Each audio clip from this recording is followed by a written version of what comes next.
Welcome to the Sister Street Show with Mary Nunnally and Sharon, a docu-series, interactive show, and virtual playground where we explore topics around entrepreneurship, online and in-person events, and the games that can be played with all of it.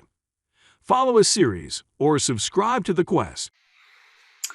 Aloha, everyone. Welcome back to the Sister Street Show with Mary Nunley and myself, Sharon Otaguro. We have been having a lot of fun. I hope you guys agree on how to adventure in your business, how to build greater audience, deepen your relationship with them.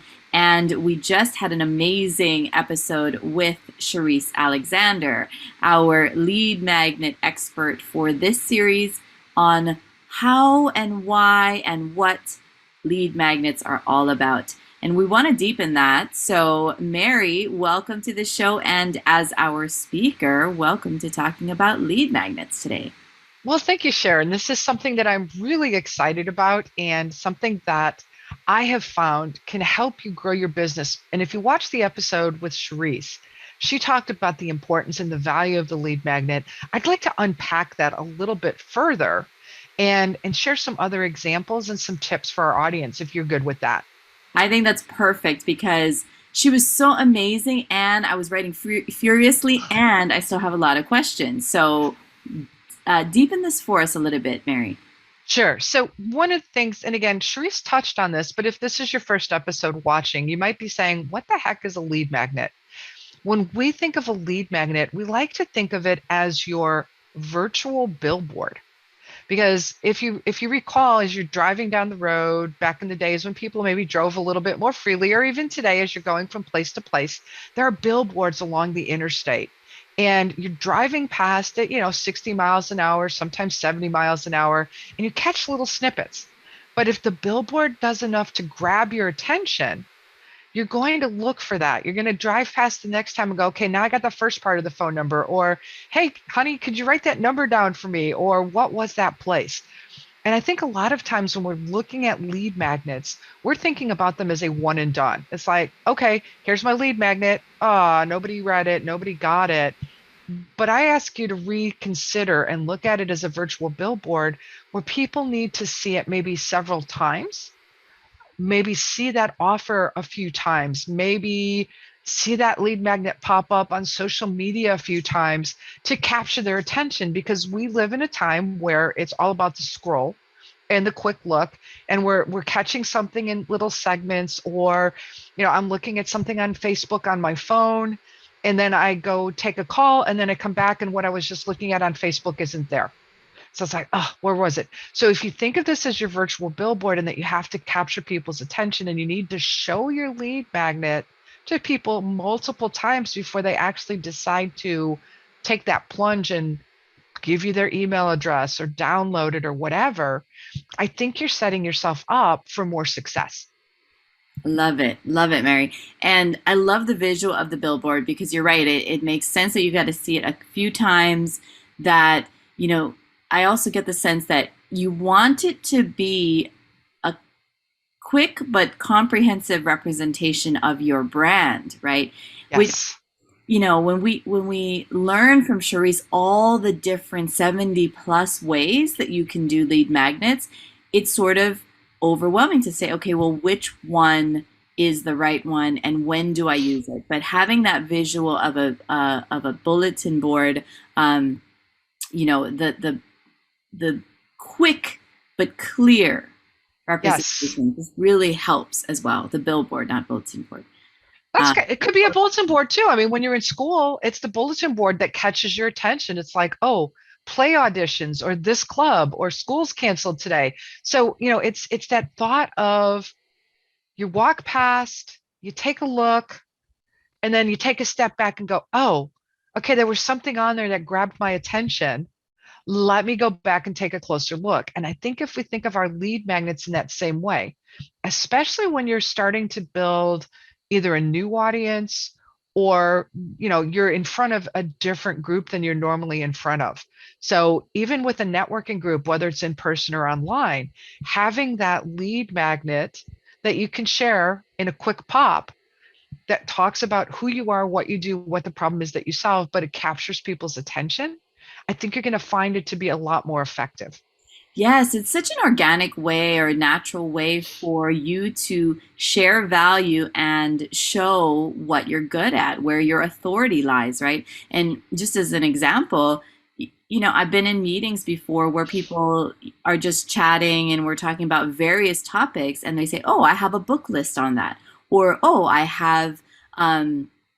A resource on that. Are you curious? And then they just drop it into the chat, and it's a meeting where they're not the leader per se, but by the natural flow of the conversation, they're able to add value, and you remember them, right? At minimum, you write down their email so that you can ask them questions about what they've just gifted, etc. So that's really great, Mary, that it can be used in so many different ways that people don't think about.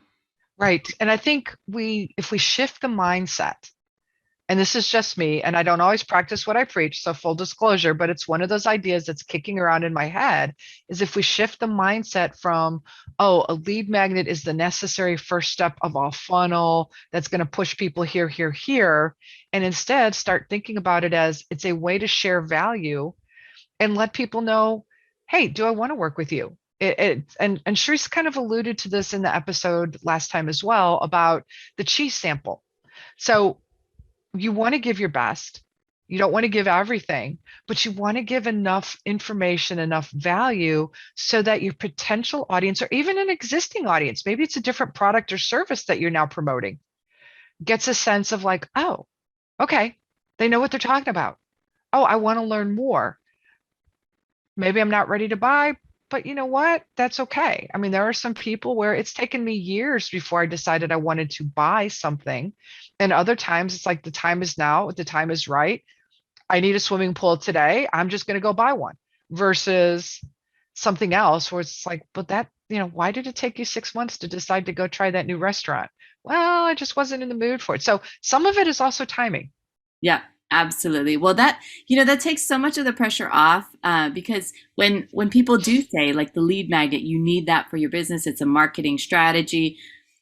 Those of us operators that don't have as much of a marketing brain as you, Mary, it's a little bit too vague and a little bit overwhelming. But if I look at it as, okay, how do I build value?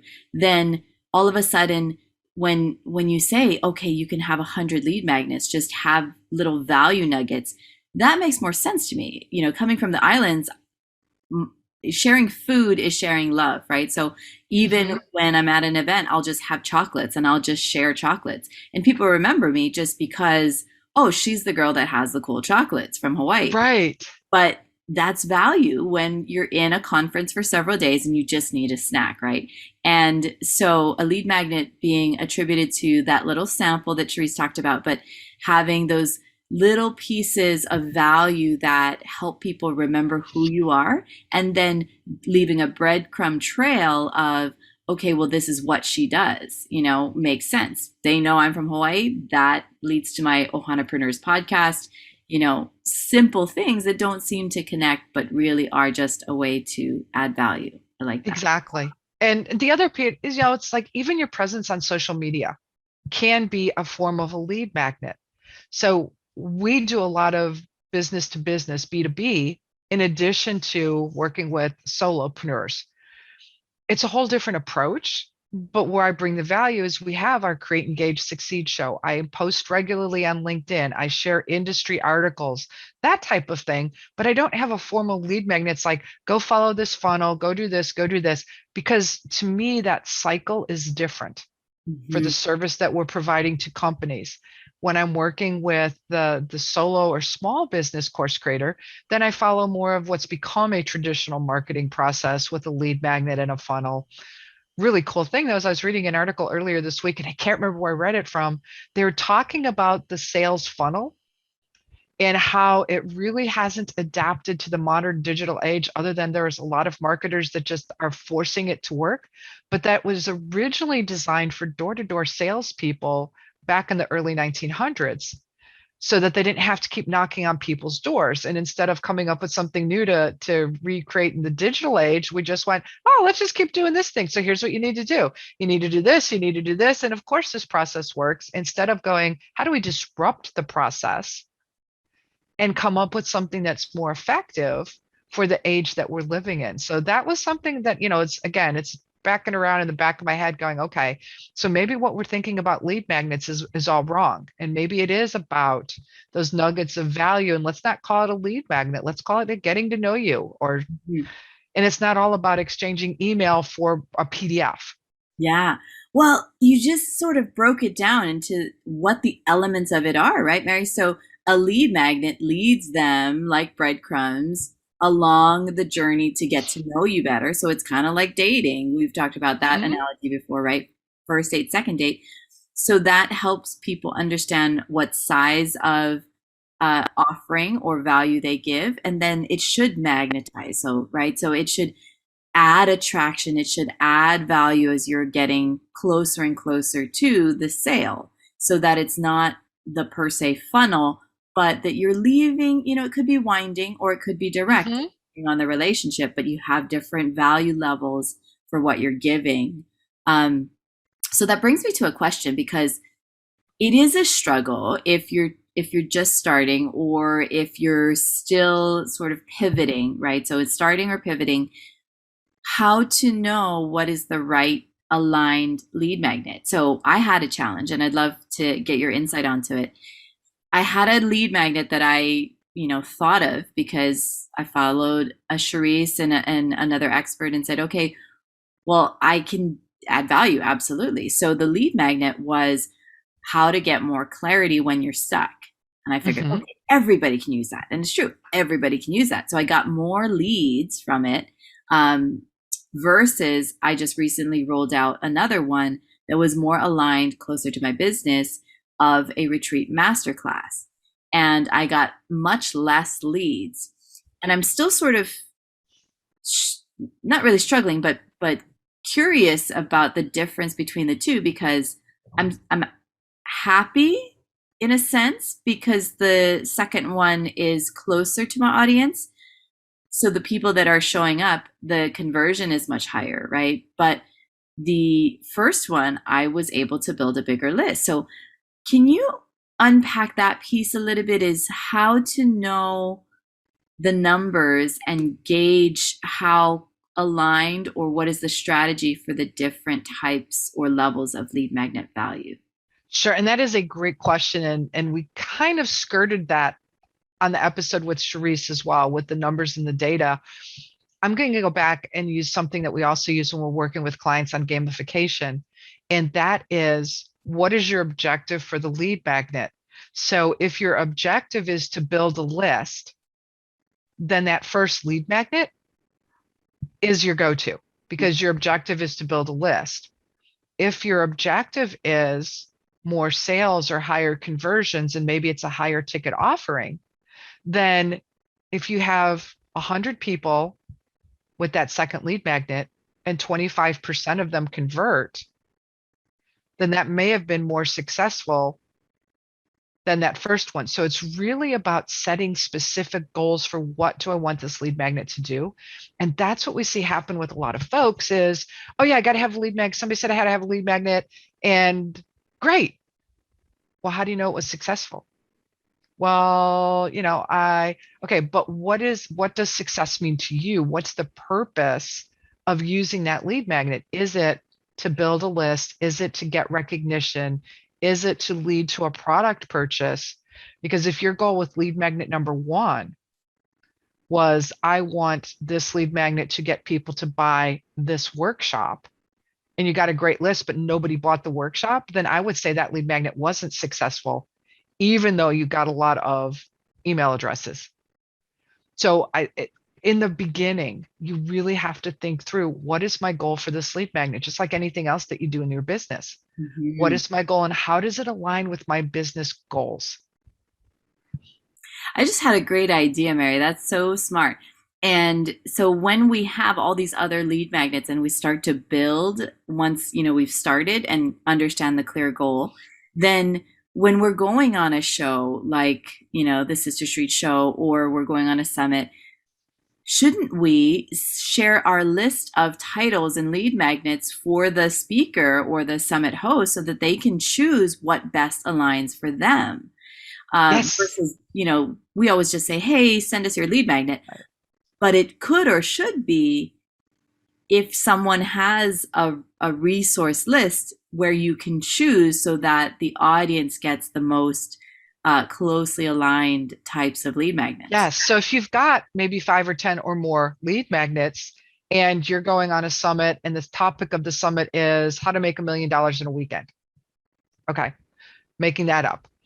And you've got 3 lead magnets on, how to find a sugar daddy, how to flip real estate in a day, and how to rob a bank. Okay. Those are 3 ways to make $1 million in a weekend. I mean, we're not giving advice, people. We're just. That's right. They may not be ethical, practical, or legal, but those are 3 ways that you could make $1 million in a weekend. Mm-hmm. And so you could then go to that summit host and say, hey, I've got these 3 things that, I've created lead magnets on. Which would be best for your audience? And the summit host is probably going, well, none of those. We're a, ethical legal workshop.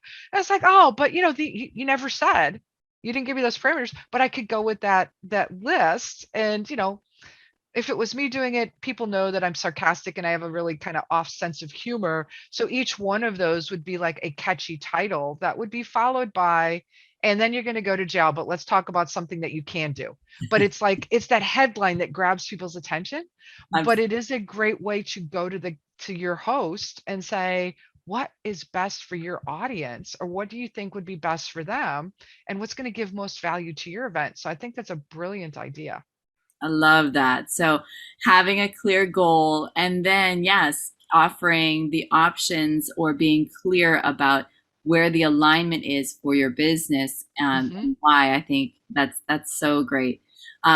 What else are we missing in terms of how the lead magnet itself attracts? Because now there's all these ways, like giveaways and things, where you're seeing 20 perhaps of the same type of topic. So financial advice, well, how does yours stick out against others? Right. So I would first say, go find Mitchell Levy with Credibility Nation and take his CPOP course, which is like a 10-minute course. And in his course, he talks about your customer's point of pain. And he asks you to craft a 10-word or less statement that says, how do you solve your customer's point of pain? And the reason I'm bringing that up is because when we're talking about those lead magnets, if you design everything that you do focused on how am I serving my customer's point of pain and how do I stand out, then things are starting to fall into place, because now you're creating the right lead magnet, the right content for what you're offering. And you don't have to get real tricky with it. So yes, there are a bazillion different types, and perhaps next week we can talk a little bit more in detail about like an interactive versus a static lead magnet and things like that. But even as Charisse alluded to last episode, start with something simple. Top 10 tips for, we'll go back to the summit on being a millionaire in a weekend. Top 10 things you don't want to do if you want to become a millionaire, or the top 10 things to do to become a millionaire. And then include some references or resources. So it's very simple. And again, it's a curated list. Or it could be a simple, quiz. Yeah. Mine was a worksheet that helps people mind map their next event or summit.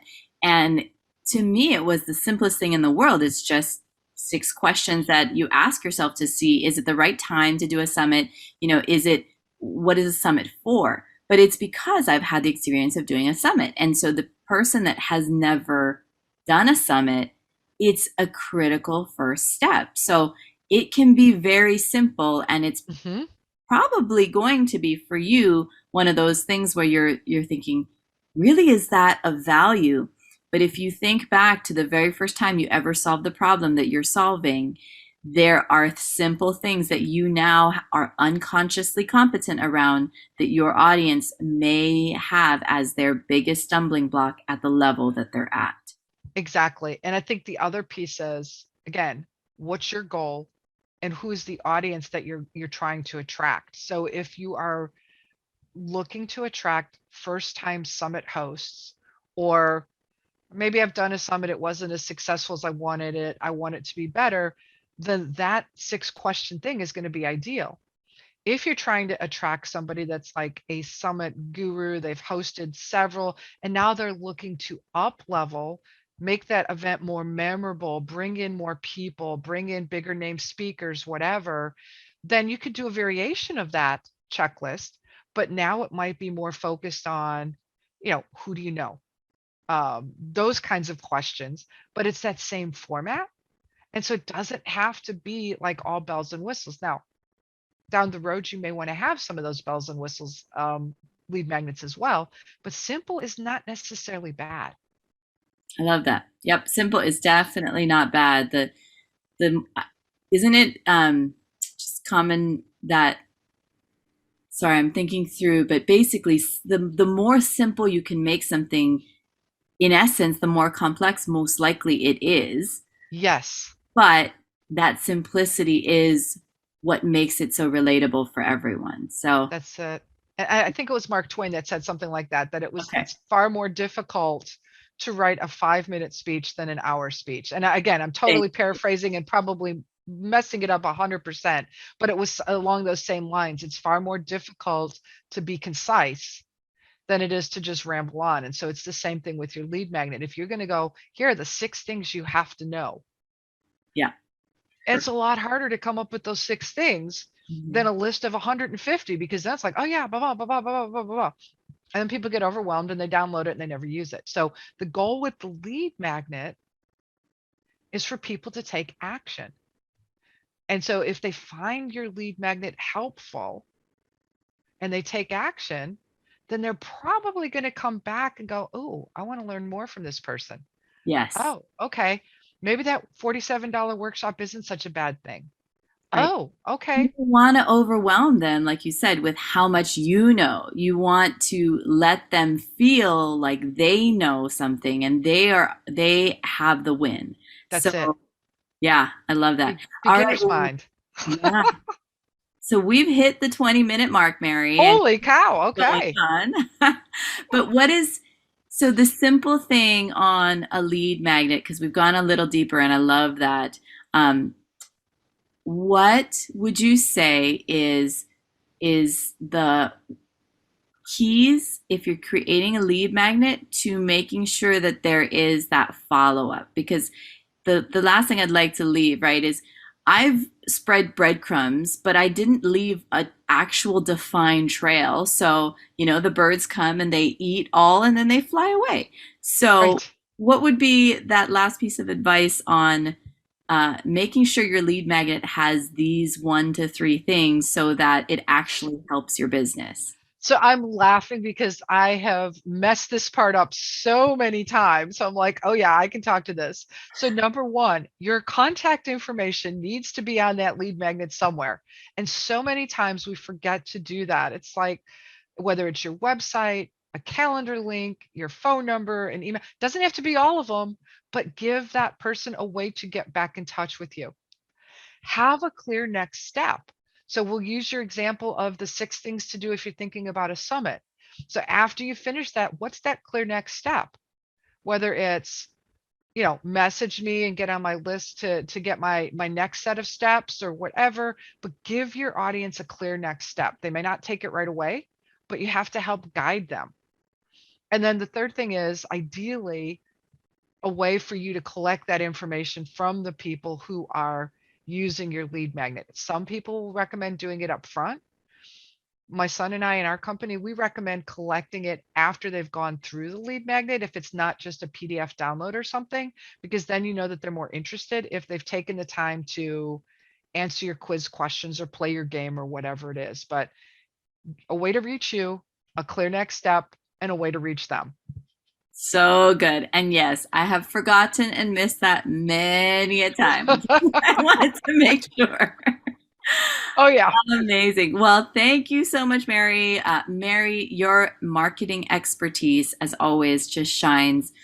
And the ability that you have to make complex ideas simple and relatable. So, thank you so much for breaking down the lead magnets a little bit further for us. And as you sort of hinted and teased us, I think next episode we're going to be going into how to up level your lead magnet, because we like to do that, make it simple, and then show you how you might up level it with interactivity and more. So I'm looking forward to it. we'll see you guys again soon. Aloha. Bye. We look forward to having you tune in next week for the rest of the conversation. Thanks for listening to the Sister Street Show with Mary Nunley and Sharon Adagiro. To learn more about the topics discussed today, visit sisterstreet.show.